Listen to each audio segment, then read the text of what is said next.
BFM Business, BFM Crypto, le club. Amaury de Tonquedec. Bonjour à tous, soyez les bienvenus dans le club BFM Crypto. C'est un tournant pour l'industrie crypto. 10 ans après la première demande, le tant attendu ETF Bitcoin Spot est approuvé. Cette fois-ci, on en est certain, la SEC a dû a priori changer son mot de passe Twitter. Pour en parler, j'accueille Grégory Raymond. Bonjour Grégory. Salut Amaury et bonne année. Merci, toi aussi. Tu es ETF aussi. Mais joyeux ETF, voilà, l'année commence très très fort pour l'écosystème crypto. On en parle dans quelques instants. Je rappelle que tu es cofondateur et directeur de la recherche chez The Big Whale. Adli Takalbataï, président du Cercle du Coin et associé fondateur de Shift Capital, est en ligne avec nous. Bonjour Adli et bonne année et bel ETF. Bonjour, bonne année. Voilà, j'ai plein de questions à vous poser messieurs, mais d'abord, on voit tout de suite comment le marché crypto a réagi suite à cette annonce historique, car oui, le Bitcoin est désormais coté à Wall Street. Nous sommes en ligne avec Valentin Nico, membre de la cellule Info d'Experts de Bourse Direct. Bonjour Valentin. Bonjour Amaury. Valentin, bonne année, plein de bonnes choses aussi. Et le Bitcoin, lui, gagne 4% ces dernières 24 heures et nous sommes à plus de 47 000 $. Il reste finalement assez stable après cette annonce, Valentin. Ouais, c'est parfait pour commencer l'année. Je pense qu'on se rend même pas bien compte des impacts qu'il va y avoir par la suite d'un point de vue volume et d'un point de vue structure du marché. C'est vrai que c'est même au niveau psychologique, que ce soit pour des raisons de potentiel de réserve de valeur, on va dire de sûreté d'un point de vue monétaire dû à une volatilité qui pourrait baisser. Grâce à ces volumes qui seraient conséquents. Là, pour vous dire, on est déjà à 10 fois le volume moyen qu'on avait avant la fausse annonce, qui avait déjà dopé les volumes. Donc, rien qu'en quelques jours, c'est absolument hallucinant. Malgré tout, on bute quand même sur les résistances parce que ça restait une nouvelle qui était connue du marché. Donc, il n'y a pas eu, bien sûr, d'envolée spectaculaire, même si on a progressé de quelques pourcents. Maintenant, c'est vrai que ça risque quand même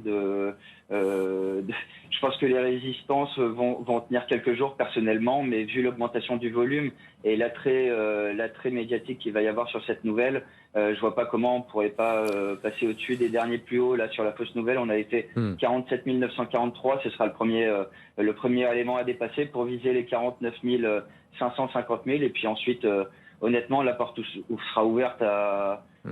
Je préfère pas me positionner sur des 100 000 $ ou autres qu'on commence à voir de partout, mais c'est vrai que cette professionnalisation du marché donnera un potentiel énorme par la suite, je suppose, au Bitcoin, en tout cas de mon point de vue. Les 100 000, c'est un peu comme l'ETF, on ne sait pas trop quand ça arrivera, mais c'est fort possible que ça se passe.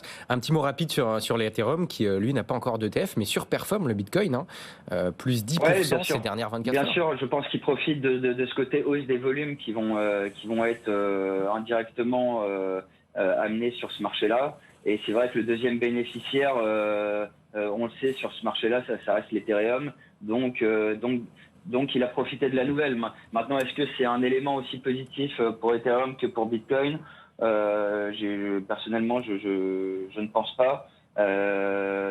On verra d'ailleurs l'évolution sur les volumes sur l'une et l'autre des crypto-monnaies sur les 2 premières semaines, par exemple.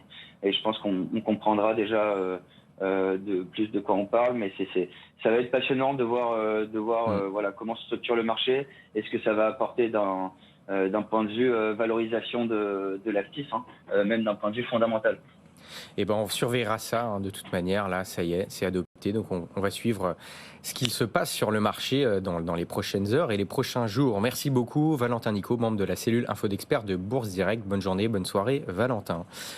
Messieurs, Grégory, on va commencer par toi. Je voulais juste avoir ton sentiment, après cette approbation d'ETF. Qu'est-ce qui te vient à l'esprit ? Alors, je te lance comme ça parce qu'on en a beaucoup parlé dans cette émission, on a beaucoup parlé partout. Comment te sens-tu ? Qu'est-ce que ça te fait, voilà ? Eh bien, en tant que suiveur du secteur depuis environ 2016, en fait, tout ce que je peux dire, c'est que quand je suis arrivé dans le secteur, on parlait déjà de cet ETF. Le premier dépôt de dossier, il remonte à 2013. Donc c'était déjà un sujet, parce qu'en fait, nous, on en parle surtout depuis juin, avec BlackRock qui a déposé son dossier, mais en fait, ça date d'il y a plusieurs années. Exactement. Et mon premier article sur le sujet, je l'ai retrouvé là récemment, il remonte à 2018. Donc en fait, c'était une arlésienne, le ETF Bitcoin. Mais mais ça s'est concrétisé, comme tu le disais, en juin dernier, en fait, quand BlackRock a déposé son dossier, parce qu'on savait qu'en fait, quand BlackRock se lance, généralement, ça suit derrière. Ça a mis en gros 6 mois, donc ça a été assez efficace. Bon, voilà, on est content en tant que suiveur parce que c'est la poursuite de l'institutionnalisation de cette nouvelle classe d'actifs. Bon, c'est intéressant, mais je suis aussi content parce qu'on va enfin pouvoir passer à autre chose parce que ces derniers mois, tout était focalisé là-dessus. On a peut-être fait abstraction de plein de sujets intéressants. Donc voilà, maintenant on va pouvoir passer à autre chose. Bon, je pense qu'au niveau de l'actualité, l'ETF d'Ethereum va monter en puissance, mais n'oublions pas qu'il y a des sujets techniques très intéressants comme le staking aussi. J'ai eu peur effectivement que l'ETF soit encore repoussé au 15 mars et là je me suis dit aïe, encore plusieurs semaines à parler de cet ETF Bitcoin Spot. Bon, là c'était hier soir donc on en parle, mais effectivement j'espère qu'on parlera évidemment de bien d'autres sujets. Adli, un peu la même question, comment tu as vécu, quel est ton premier commentaire après cette grande nouvelle hier soir? Pour le coup, je suis arrivé dans les cryptos au moment où ça parlait d'ETF. Donc, pour la première fois, c'est quand les Winklevoss, donc les frères cofondateurs Facebook, avaient acheté donc en 2013. Bitcoin. Pardon ? C'était en 2013 alors. 2013, ouais. Quand il a acheté 200 000 Bitcoin pour un ETF, je ne savais pas vraiment ce que c'était en plus à l'époque. Donc, c'est vrai que c'est comme l'a dit Grégory, c'est une arlésienne. Par contre, je pense que oui, avec ce qui passe, vu qu'en mai on devrait avoir des premières décisions sur Ethereum, il y a quand même de très très grandes chances qu'on continue d'en parler, j'ai envie de dire, et que les yeux se rivent sur un nouvel ETF. Par contre, il y a un point très intéressant quand même, c'est ce qu'a déclaré donc Gary Gensler de la SEC, et ce qui motive en partie sa décision, qui est quand même, moi c'est un texte qui m'a marqué, je l'ai même proposé à un prix de texte de l'année, l'Odell Prize, où en fait il y a eu un jugement quand Grayscale a voulu se transformer son trust en ETF. Ils ont porté plainte contre les décisions de la SEC et rejeté leur ETF. Et la conclusion du juge est très très intéressante et dit que il y a clairement un abus de pouvoir non justifié de la part de la SEC de refuser les ETF. Et Gary Gensler en parle dans la déclaration qu'il a faite hier. Et c'est vraiment intéressant de voir que c'est un triste aveu du régulateur que c'était un choix politique de refuser ces ETF avant d'être un choix pour protéger le consommateur. Tout le monde s'est moqué de Gary Gensler et de la SEC avec le fait qu'ils se sont fait hacker leur compte Twitter. Mais j'ai envie de dire que ça en dit long sur l'utilisation, entre guillemets, du régulateur par soit des buts politiques, ou on peut penser peut-être à du lobbying aussi d'une certaine manière, qui viennent du côté des banques ou que sais-je, mais en tout cas, c'est une étape intéressante parce qu'elle prouve qu'une décision de justice finalement qui met que ça vaut le coup de se battre parfois contre le régulateur quand on est dans son bon droit, et qu'une décision de justice finalement qui est parfois plus neutre et moins politique peut avoir une importance dans un changement de cap d'un régulateur sur des décisions. En parlant de protection du consommateur, ce qui est intéressant et un petit peu cocasse, c'est que un des arguments de la SEC pour refuser cet ETF, c'était l'argument de attention, il peut y avoir des manipulations de marché. Et la SEC, il y a 48 heures, a elle-même manipulé le marché et va devoir enquêter contre elle-même. Grégory, qu'est-ce que ça t'inspire ? Alors, on ne peut pas vraiment parler de manipulation de prix, mais en tout cas, ils ont mal fait leur boulot et ça a abouti à des troubles sur le marché. Mais on ne dit pas qu'ils l'ont manipulé, que ça a été... que ça a été volontaire, mais malgré eux, il y a eu quand même une manipulation de marché. Du point de vue du régulateur, c'est dramatique la gestion de cette histoire, et j'espère que les personnes qui sont responsables seront poursuivies ou en tout cas sanctionnées, parce qu'il y a eu, des mouvements de milliards et de milliards de dollars sur le marché à cause de bévues, tout simplement. Quelqu'un qui s'est fait hacker le compte Twitter de la SEC juste parce qu'ils n'avaient pas mis une double authentification, alors que c'est la base, notamment pour un régulateur financier. C'est incroyable, vraiment, ce qui s'est passé. Oui, en plus, Gary Gensler, il y a encore quelques semaines, tweetait sur la cybersécurité et donnait ses conseils, et visiblement, la SEC elle-même ne les a pas forcément suivis. Adli, est-ce qu'on a une idée un peu du volume, de la liquidité qui pourrait être apportée là, à court terme par ces ETF ? Il y a plusieurs... moi, j'ai vu des bruits de couloir plus que des confirmations. Il y a eu quelques entreprises qui ont parlé de quelques centaines de millions ou dizaines de millions, mais ce qui est disons, de l'ordre de ces ETF, pas forcément d'énormes quantités. Mais en bruit de couloir, il y aurait, de ce que j'ai compris, peut-être 2 milliards qui vont rentrer chez BlackRock assez rapidement. Dans les autres ETF, on parle aussi de centaines de millions. Donc peut-être que, enfin, j'aime pas faire des prédictions comme ça au brûle pour point, mais on peut penser en tout cas que c'est déjà quelques milliards de liquidités qui vont rentrer assez rapidement. Mais le plus important sur l'ETF, c'est plutôt le long terme, parce qu'en fait, comment dire, bon, il y a tous les gestionnaires de patrimoine qui vont pouvoir accéder plus facilement, mais il ne faut pas oublier que tous les gens qui gèrent de l'argent, ils ont des mandats ou des thèses d'investissement. Donc, avant que tous ces gens investissent, entre guillemets, dans les ETF Bitcoin, il faut soit qu'ils aient un mandat totalement discrétionnaire où le gestionnaire fait ce qu'il veut, soit qu'ils changent leur mandat ou leur thèse d'investissement pour inclure une nouvelle classe d'actifs, même si, bon, là, Bitcoin rentre dans les commodités. Mais je pense qu'en tout cas, du point de vue de la transparence de leurs clients, ils vont devoir ajouter crypto-monnaie ou crypto-actifs dans leur thèse d'investissement ou Bitcoin pour pouvoir tranquillement investir dans ces ETF. Donc je pense qu'on va avoir un peu de délai sur vraiment la montée en charge que ça va dans ces ETF, et surtout c'est aussi le temps que toute la finance traditionnelle intègre potentiellement dans leur modèle le Bitcoin, chose qu'a fait par exemple Tobam depuis très longtemps en France, en considérant que c'était un actif de diversification qui est non corrélé aux autres actifs nécessairement. Et donc ouais, je pense que là, dans les jours, semaines à venir, on risque de voir quelques milliards, mais c'est surtout sur le long terme que ça va porter ses fruits, et ça pourrait peut-être dans un avenir pas si lointain représenter beaucoup de la market cap de Bitcoin. Bien sûr, et en quelque sorte là on est en train de poser les tuyaux et le liquide devrait arriver plus tard. Grégory, tu voulais réagir à cette histoire de quantité de liquidité potentielle ? Je pense qu'il ne faut pas s'attendre à un afflux de liquidité extrêmement important. Déjà, pour deux raisons, hein. La première, c'est que pour la réserve de démarrage, je pense que les bitcoins ont été acquis quand même depuis un moment par les émetteurs d'ETF. Ils ne vont pas le faire du jour au lendemain, et surtout ils ne vont pas le faire sur le marché. Ils vont aller voir des market makers ou des desk OTC. Il ne faut pas s'attendre à ce qu'ils aillent sur les bourses type Binance ou Coinbase comme ça du jour au lendemain. Donc on ne le verra pas, il y a déjà des réserves constituées. Et aussi pour les épargnants et les investisseurs qui seront intéressés par ces produits-là, je pense qu'il ne faut pas croire qu'ils sont dans les starting blocks en attendant que Wall Street ouvre aujourd'hui pour enfin investir dans le Bitcoin avec un compte titre. Ces gens-là, très motivés, ils ont déjà fait leurs recherches depuis un moment et puis ils ont investi directement avec des plateformes crypto. Je pense que c'est le temps long qu'il faut privilégier, et ce que je trouve très intéressant, c'est que BlackRock, Fidelity, donc les gestionnaires de fonds qui sont parmi les plus importants du monde, vont devoir marketer ces produits-là pour les vendre, hein, tout simplement. Et je pense qu'ils vont expliquer que Bitcoin, il est disponible en quantité finie dans le monde. Il y a la limite des 21 millions d'unités, que ça peut être un rempart par rapport aux monnaies faibles, un hedge par rapport à l'inflation, enfin toute cette narrative qu'on connaît nous parce qu'on est expert du sujet. Mais là, le grand public va être exposé en fait à cette communication mondiale, hein, de la part de sociétés comme BlackRock. Donc sur le temps long, ça peut avoir un impact énorme sur l'opinion que les gens ont en fait du Bitcoin en tant qu'actif de diversification. Voilà, ouais, il va y avoir tout un marketing des ambassadeurs de Bitcoin qui va être fait par toutes ces institutions financières.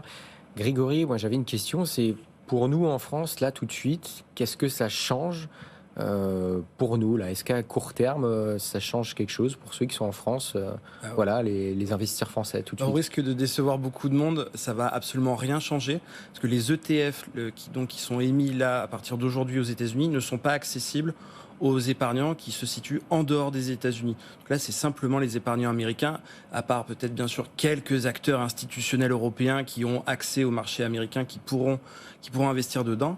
Mais non, en fait, il faudrait que ces ETF soient également enregistrés en Europe pour qu'on puisse y accéder. Là, pour l'instant, c'est pas le cas. Je pense que ça évoluera dans le temps parce qu'il y a plein d'ETF de BlackRock, hein, qui sont disponibles en Europe. Mais là, à ce jour, nous, on ne peut pas investir dedans. Adli, pour toi, qu'est-ce que, à court terme, il va pas se passer grand-chose ? C'est plus sur le long terme qu'il y aura vraiment quelque chose par rapport à ces ETF ? Oui, moi je pense que c'est sur le long terme, et en plus c'est aussi, faut pas oublier une victoire symbolique, c'est-à-dire que Bitcoin est quand même plus ou moins décrié par les institutions depuis longtemps. On a commencé à avoir des banques s'y intéresser, à intégrer potentiellement Bitcoin. Maintenant, les ETF. Après, on peut dire que de toute manière, ces acteurs financiers rationnels, donc ils n'ont pas pu passer à côté au vu de ce qui est devenu Bitcoin. Mais ce qui est, ce qui est sûr et certain, c'est que oui, c'est malgré tout, j'ai envie de dire, une victoire en termes de légitimation de ce qu'est Bitcoin. Peut-être que ça va être considéré plus normal d'avoir des bitcoins, j'ai envie de dire. Il va peut-être y avoir un peu moins de chasse aux sorcières. Je pense qu'il y aura toujours des anti-bitcoins. Mais en tout cas, on arrive à... On est encore, je pense, très loin du plateau. Je pense que Bitcoin a encore beaucoup de croissance devant lui et les crypto-monnaies de manière générale. Même s'il y a un ETF, on est encore tôt, j'ai envie de dire. Il est encore tôt, surtout. Et donc...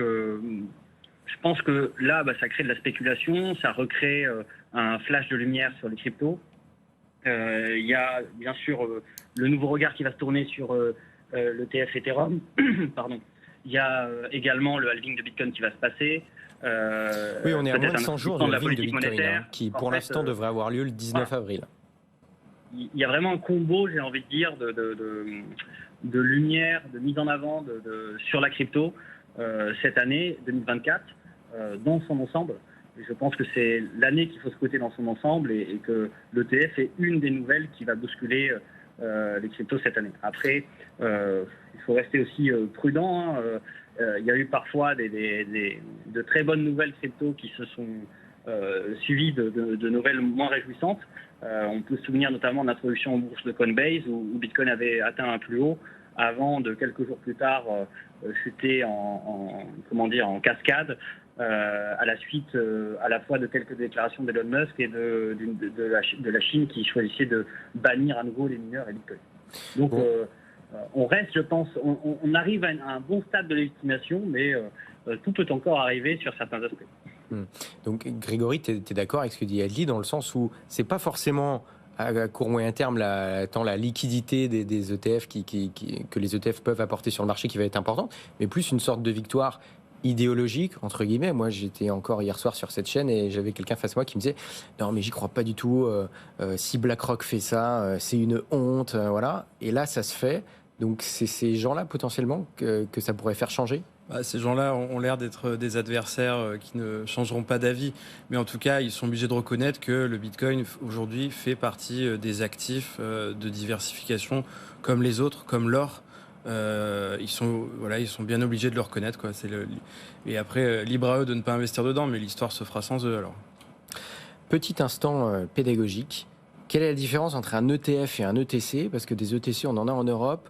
Et ça pourrait se rapprocher d'un ETF Bitcoin Spot. Grégory, est-ce que tu peux nous expliquer la différence entre les deux et comment, du coup, en Europe, on pourrait s'exposer quasiment comme un ETF Bitcoin Spot aux États-Unis. On le disait précédemment, nous en tant qu'Européens, on ne peut pas investir dans les ETF Bitcoin américains. Par contre, on a des produits qui sont quasiment similaires, qui s'appellent les ETC. Donc les ETC, ce sont des fonds où il n'y a qu'une seule valeur qui est à l'intérieur. Donc là, en l'occurrence, des bitcoins. Et la différence avec l'ETF, vraiment, c'est l'enveloppe juridique. Un ETF, en gros, vous investissez dans un fonds et tous les gens qui ont des titres de ces fonds sont collectivement propriétaires de la réserve. Avec un ETC, donc la version européenne, en fait, c'est un titre de dette par rapport à l'émetteur qui, lui, a les bitcoins de son côté. Ces produits, ils existent depuis, en fait, assez longtemps, sauf qu'en fait, personne ne le sait. C'est depuis 2015, le premier et le premier émetteur, c'est CoinShare. Il y en a d'autres aujourd'hui. Il y a 21Share, il y a HDEX, il y a ETC Group. Il y a plein d'acteurs, sauf qu'en fait, on ne le savait pas et c'est un peu le problème avec beaucoup d'acteurs financiers européens. Tout est drivé par l'actualité américaine. Et là, en fait, on se réveille et on se dit « Ah, mais quand c'est qu'il y aura des ETF Bitcoin en Europe, en fait, on en a déjà. En fait, ils sont déjà là. Bon, après, c'est loin d'être des produits ridicules, hein, parce qu'il y a des milliards sous gestion. Par exemple, CoinShare, on est autour de 3 milliards. Hein. C'est quand même pas rien. Mais on s'attend quand même à ce que là, il y ait un boom, parce que les gens vont découvrir le sujet. On s'attend quand même à ce que les gens aillent voir leur banquier en leur disant bon bah voilà, sur mon compte titre j'aimerais bien mettre du Bitcoin, et le banquier devrait être en capacité de dire on ne peut pas investir dans l'ETF de BlackRock, par contre il y a les ETC de CoinShares, 21Shares et tous les autres. Adli, par rapport à la cotation de l'ETF Bitcoin Spot aux États-Unis, les horaires de Wall Street, donc c'est 9h30, 16h là-bas, est-ce que ça pourrait influer sur la cotation du réel Bitcoin qui lui est coté 24 heures sur 24, 7 jours sur 7? Est-ce que la cotation du Bitcoin pourrait se corréler à la nouvelle cotation de cet ETF?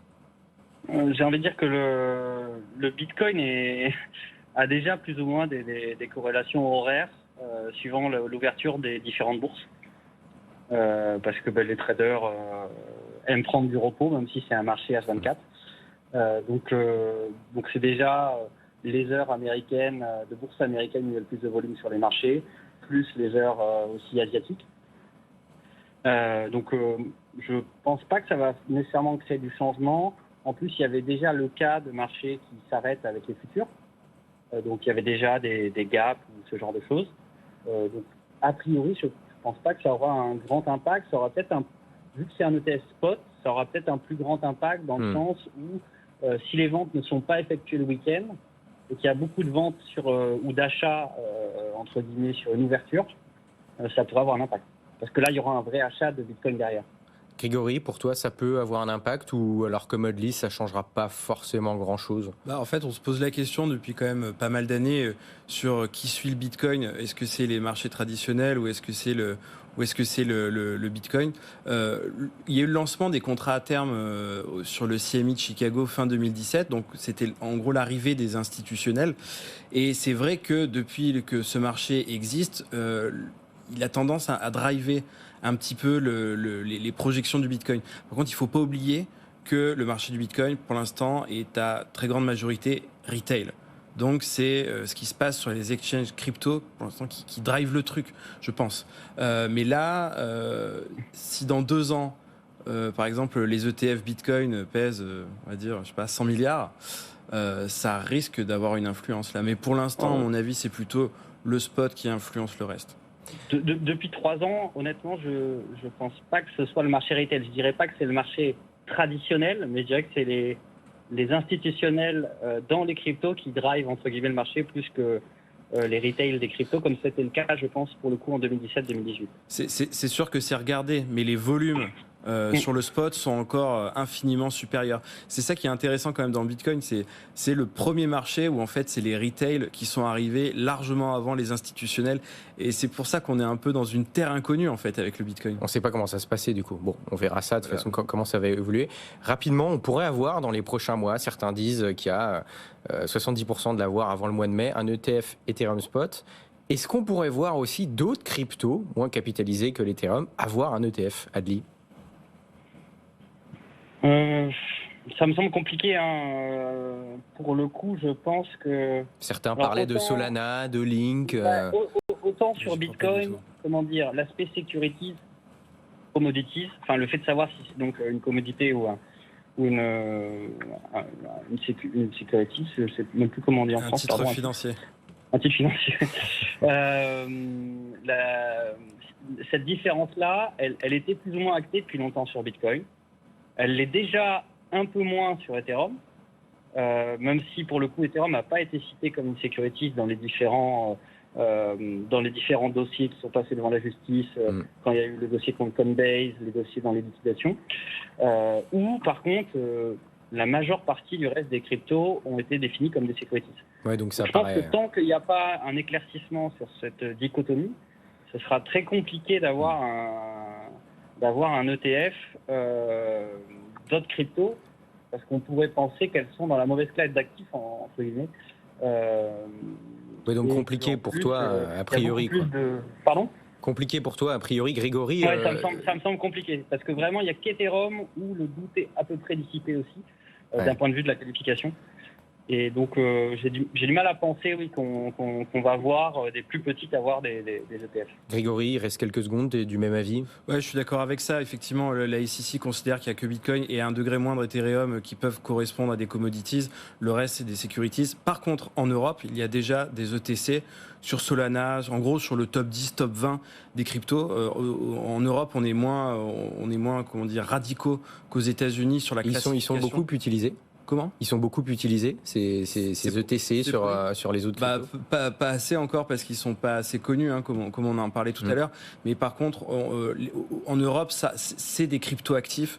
Il n'y a pas de distinction. Enfin, disons qu'il y a une distinction très claire par rapport aux titres financiers. Donc, on n'a pas ce problème-là. Ça existe déjà en Europe. Merci beaucoup d'avoir été avec nous, Grégory Raymond, cofondateur et directeur de la recherche chez The Big Whale, Adli Takal-Bataille, président du Cercle du Coin et associé fondateur de Shift Capital. Prochain rendez-vous crypto, c'est demain 15h avec Guillaume Sommerer, les pros des cryptos. Bonne journée, bonne soirée et soyez là demain 15h. BFM Business, BFM Crypto, le club.